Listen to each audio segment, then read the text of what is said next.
Hello mga kaigo, welcome po sa ating YouTube channel na Criminology Talks. At ayun na nga mga kaigo, tapos na po yung 3 days na Criminology Board Exam. Nangyari po noong February 4, 5, and 6. Tulad ng ginagawa natin kada may board exam, nagdi-discuss po tayo ng feedback na galing sa ating mga examinees kung ano po yung masasabi nila, anong area po sila nahirapan, ano yung experience nila doon sa board examination.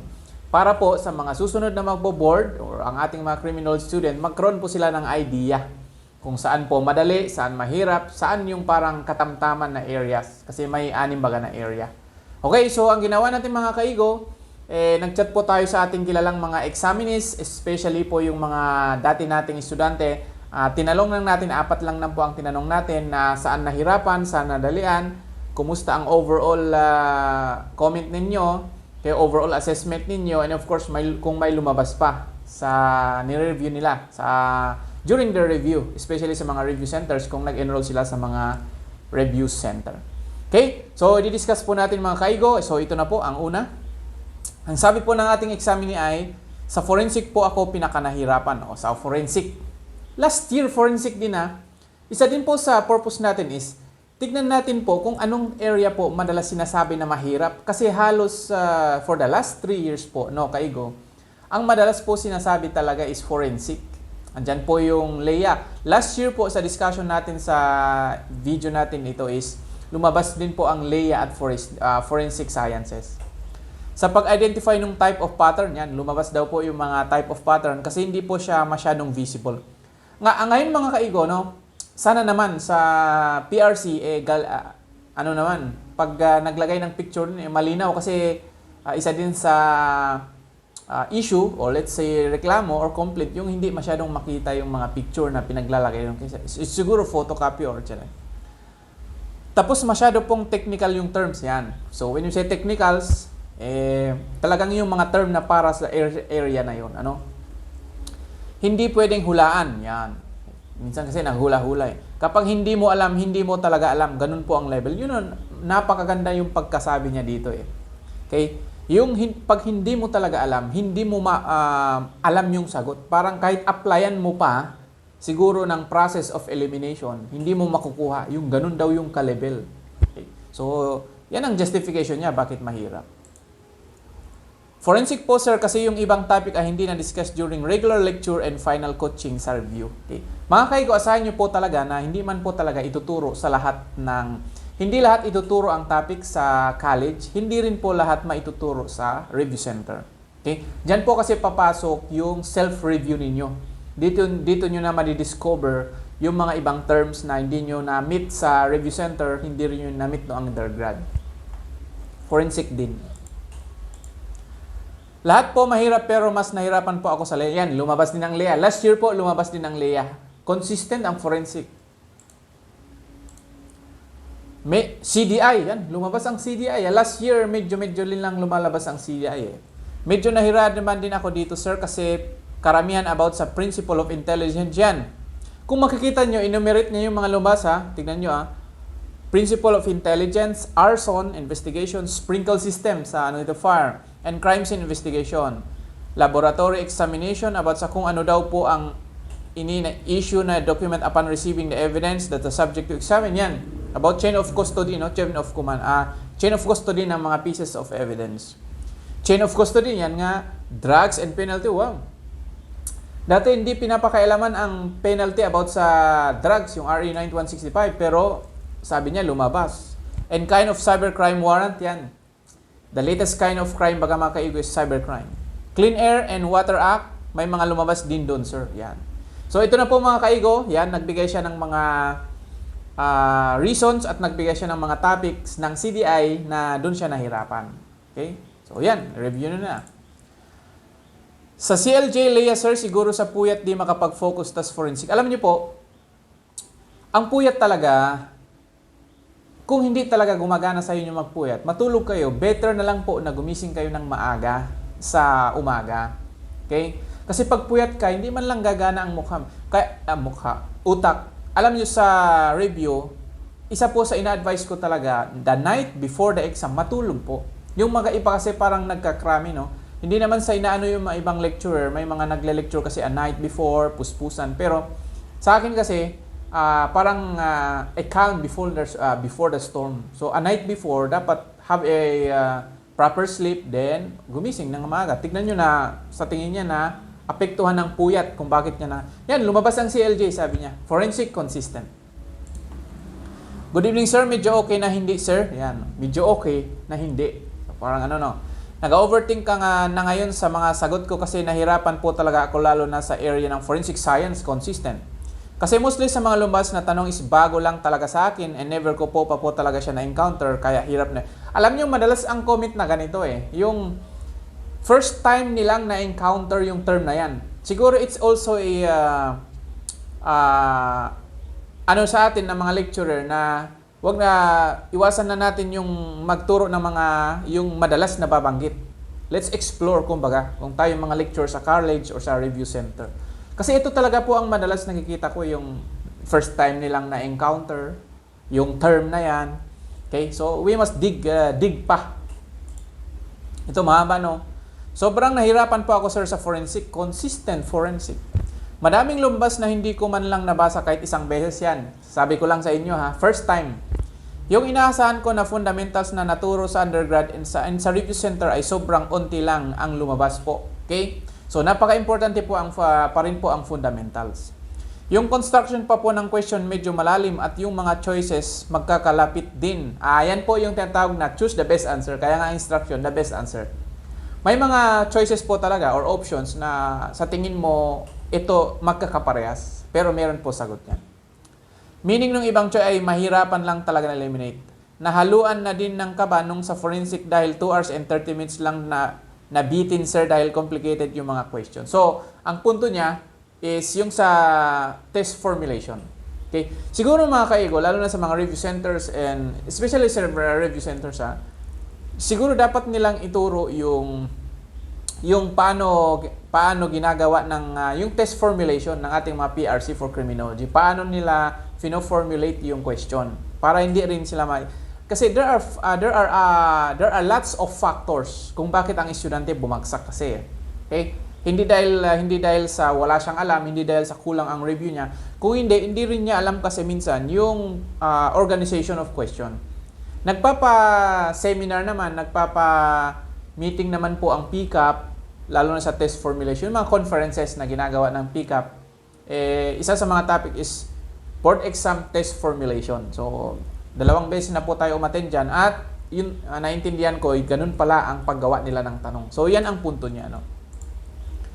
Mahirapan po ako sa Leia, yan, nabanggit ang Leia. Although, nag-review naman ako, pero yung mga tanungan talaga, sir, ang hirap i-analyze. So, di lang ako yung nahirapan, pati yung ibang mga nag-aral din talaga. May mga tanong doon, puro kasi, sir, situational. Of course, tandaan nyo po na bihira na lang po ngayon ang parang identification type of question. Ngayon po talaga situational. About sa management and administration, yan. Sa LIA, dun lang sa mga subject ngayon, karamihan mahirap ang situational na tanong. Yan. Pag sinabi situational, ito po yung topic. Tapos gagawa po ng situational or scenario. At syempre, titignan mo kung ano yung tinutukoy. Okay, situational. Nahirapan ako, sir, sa forensic and LIA. Forensic, consistent.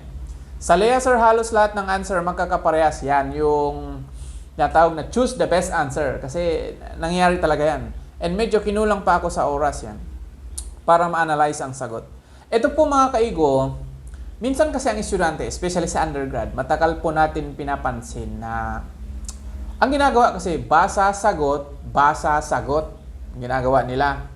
Okay? Kahit hindi nila alam, pipilitin nilang alamin yan kasi ang nakakaubos ng oras ninyo eh. So, ang gawin nyo, pag hindi nyo alam yung sagot, you leave it muna. Skip that question. Tapos doon, skip kasi, balik ka ulit. Okay? Pag hindi mo pa rin alam, skip muna din hanggang pabalik-balik ka. Kasi minsan, if you read many times, dyan mo na nag-gets yung konsepto. At pwede ka nang magkaroon ng idea kung alin dyan yung sagot. Okay? Hindi yung ginagawa ngayon ng mga estudyante, basa, sagot. Yan, lagi ko ang sinasabi na, Jose Rizal yarn. Yan, mga ganun. Yung mga fill in the blank, may isang word lang mabago na hirapan na hanapin yung sagot. Sa forensic, sir, sa mga pag-construct ng question, mahirap yan. nabanggit natin kanina yung test construction. Karamihan sa lumabas ng forensic wala pa sa review. Yan. Nabanggit na natin din kanina na yan ang madalas comment na first time niya na meet, first time. Kaya, alam nyo, ang mga gumagawa ng, di ba, tayong mga teachers, especially sa mga academic sa criminology, yung ginagawa natin ng tanong, minsan, hindi man yung talagang alam na alam talaga ng estudyante. Minsan, we are looking for questions na kung pwede, yun yung una nilang ma-encounter nung ganung tanong. Pero andun pa rin nakalakip sa topic. Hindi naman lumalayo sa topic. Leia FS. Sa FS, puro technical po yan. Alam niyo naman sa forensic sciences subject, may mga technical term talaga, just like polygraphy, yung mga juxtaposition, yung mga and the like, especially sa ballistic, especially sa chemistry. Okay? So, technical term na ang term na para talaga dyan sa topic na yan. Forensic po, sir, mostly sa chemistry. Yan. May part na di ko ma-explain yung option kasi di ako familiar. Paulit-ulit yan. First time na encounter, first time na basa, first time na experience. Di ako maka-remove ng option. So, dito po ang patunay, mga kaigo, na hindi po lahat ng oras you can apply yung tinatawag na process of elimination. May mga tanong po talaga na hindi mo ma-apply. Bakit? Tandaan nyo, mga kaigo, sa process of elimination, ang isang prerequisite niyan para po ma-effective na ma-apply mo yan, yung knowledge.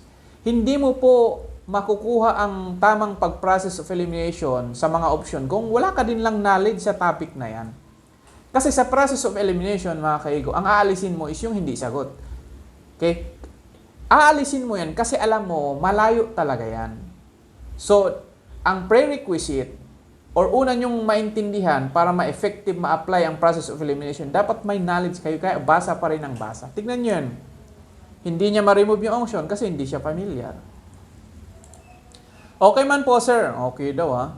Sa forensic ako, sir, nahirapan yung mga picture po kasi, sir, yan, may mga picture. So, sana yung PRC clear na yung mga picture na ilagay nyo dan.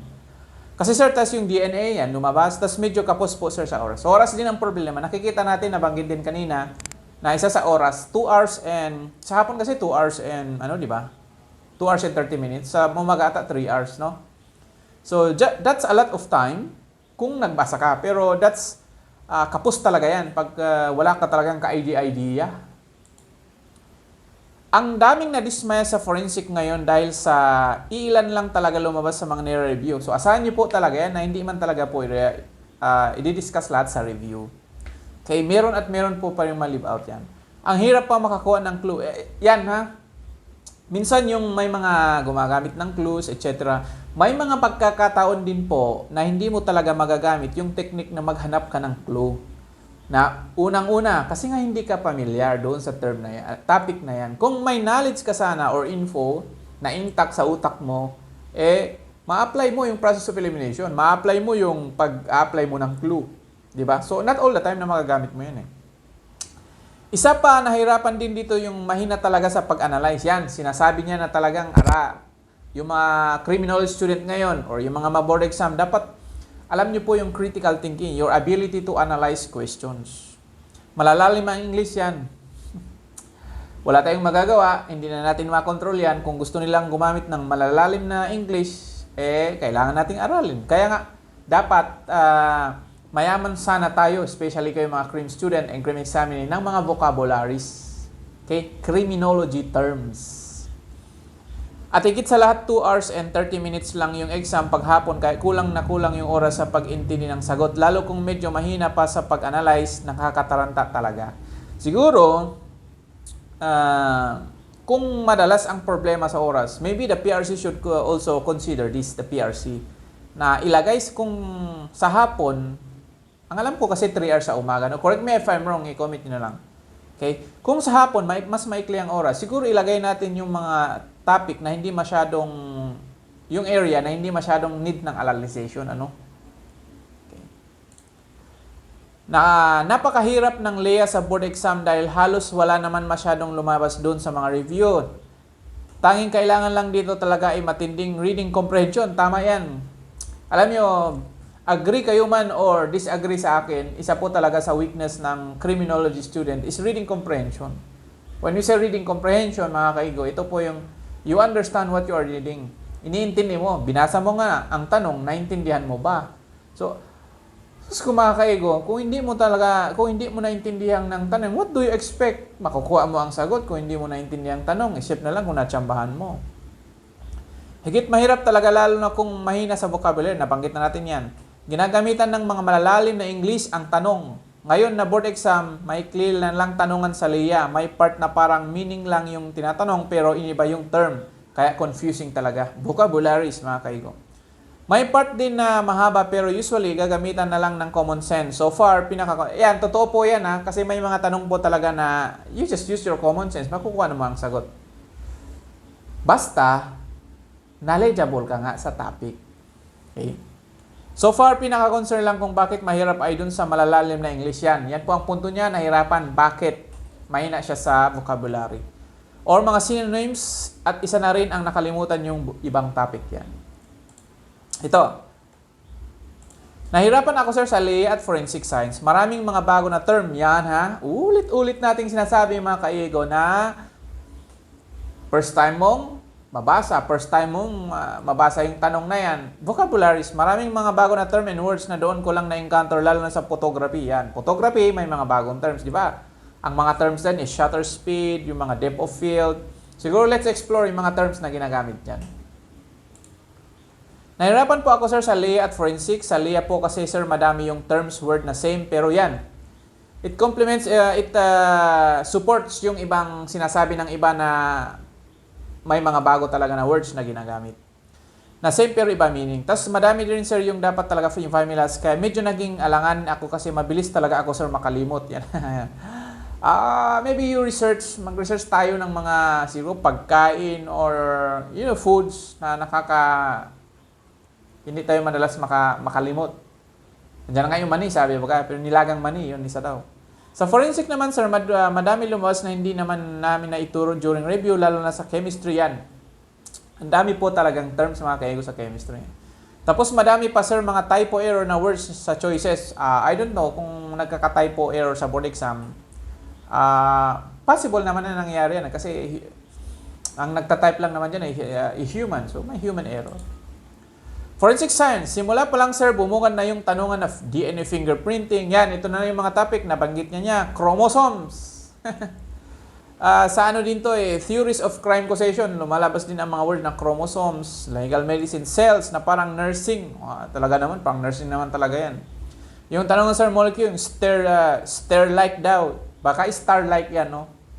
Okay? May tawa. Siguro natatawa siya kasi yun nga, first time niyang mabasa ang mga yan.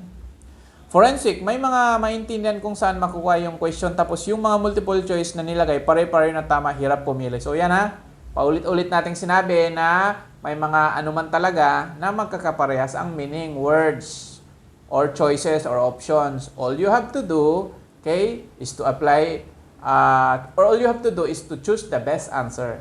Ito po yung piliin mo yung pinakamalapit. Kasi lahat tama yan eh. Ito mahaba ito. Maganda ang tingnan natin. Honestly, sir, forensic science po yung pinakamahirap na area for me. FS was never been my strong suit. So ibig sabihin hindi po yung forensic science yung hindi niya strength. Kung hindi siguro sa isa sa mga weakness niya na sa area.